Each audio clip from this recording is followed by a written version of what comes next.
Welcome to another episode of Entrepreneurs in Fuego. We're documenting the journey of incredible entrepreneurs, one digital footprint at a time. With me, Natalie Fuentes. Órale. ¿Cómo estás? Muy bien, gracias. Muy bien.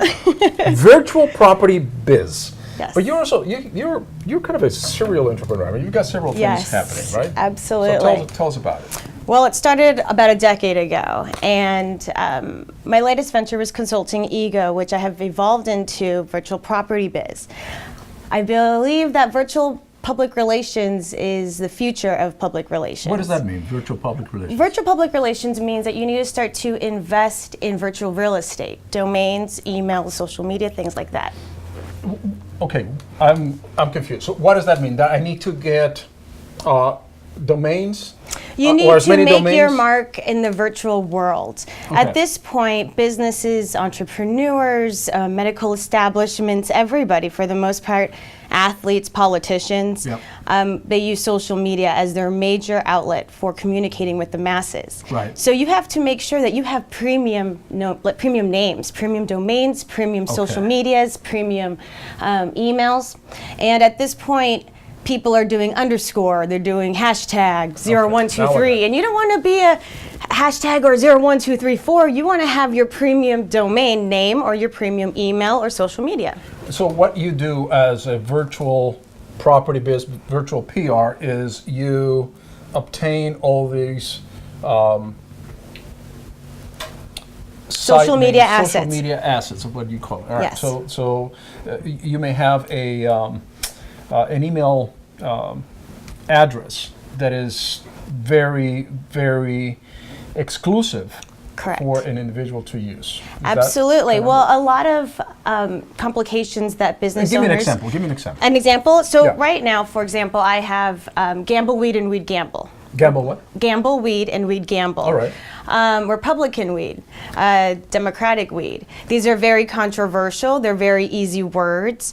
I own all the social media. I own the emails as well, the Gmails, the Yahoos, and for the most part, it is already a business. I have the business set up for you. So either people will be interested in the actual package of having everything, or we can become partners and you can actually advertise on these forums as well. And that's something that a lot of business people are doing. That's how they're getting their word out. It's no longer flyering, it's no longer sending out newsletters, it's social media. And you have to have something that is extremely brandable and something that's easy to remember.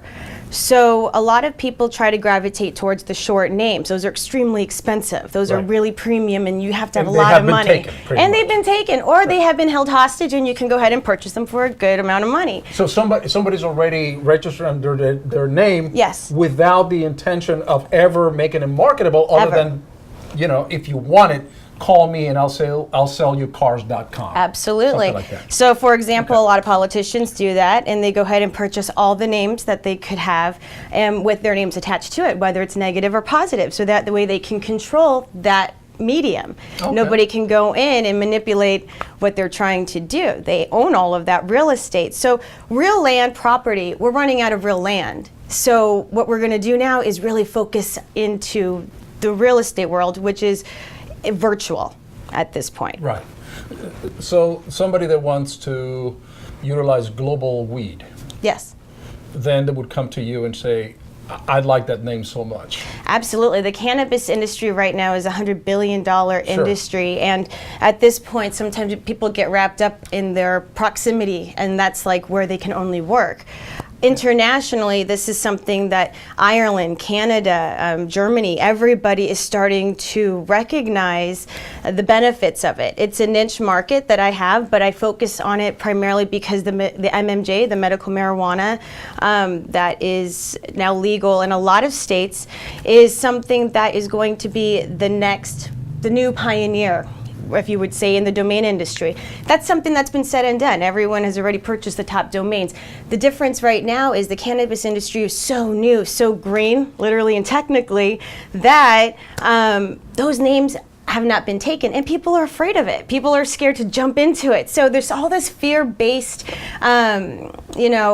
perception of the cannabis industry. Is that your focus then? That is my main focus, right. Absolutely. My main focus is the cannabis industry, right. although virtual real estate as a whole is my main focus as well, with the niche of the cannabis. Because, again, you go where the green's at, you go where the momentum's at, and the momentum at this point is in the cannabis industry. There's no denying that. And as regulation becomes more favorable for the states to legalize the cannabis industry, then you're already there. Absolutely. It's about timing. And Yep. Right. a lot of time people don't see what your vision is, and that will stop a lot of entrepreneurs.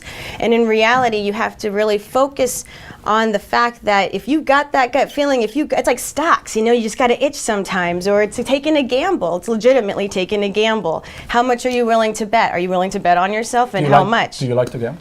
Apparently I do. I'm a serial entrepreneur. All right. But you're taking calculated risks. Absolutely. Everything that I do has been researched. I don't just jump into anything without researching, whether it is ethnographic study where I jump into the culture and I really experience it. I learn it from the inside out, or just really learning from the entrepreneurs who have pioneered the industry so successfully.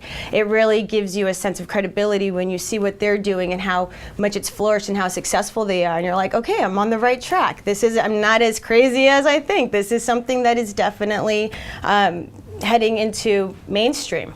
Gotcha. And you mentioned you're a serial entrepreneur. You have this other company, Ego? Consulting Ego. Consulting Ego. What is that about? Consulting Ego is a public relations boutique firm, and it's something that I have taken internationally. And I have really grown to market myself to multiple demographics, not just one. Okay. So whether it be aerospace engineering, whether it be in the hip hop industry, whether it be in an educational or a nonprofit form, I am welcomed to the fact that I'm able to metamorphose into any arena, and for the most part take that and be able to produce what they really want. What does that mean, though? I mean, how are you metamorphosing into all these industries? What do you do for them exactly with this? Well, I consulting? help them to brand themselves from a vision that they wouldn't typically see. So I was branding myself as I'm your edgy business perspective. We all got a business ego. Okay, we all do. And it doesn't necessarily have to be a bad thing, although a lot of times people represent it with a negative tone. I believe that if we nurture our ego... And by a business ego, are you meaning saying that you're better than your competition? A business ego is something that you create in your head, inside, that you want to project as your alter ego per se. So in business, we all go outside, we all let's just put it in theater terms. Every day we get up, we're all actors. We put on our outfit, whether it's a fireman, whether it's a doctor, whether it's a businessman, we all put on our costumes for the day. We all head out the door and we go do our job. We're all business acting. At that point, we're all in our business ego.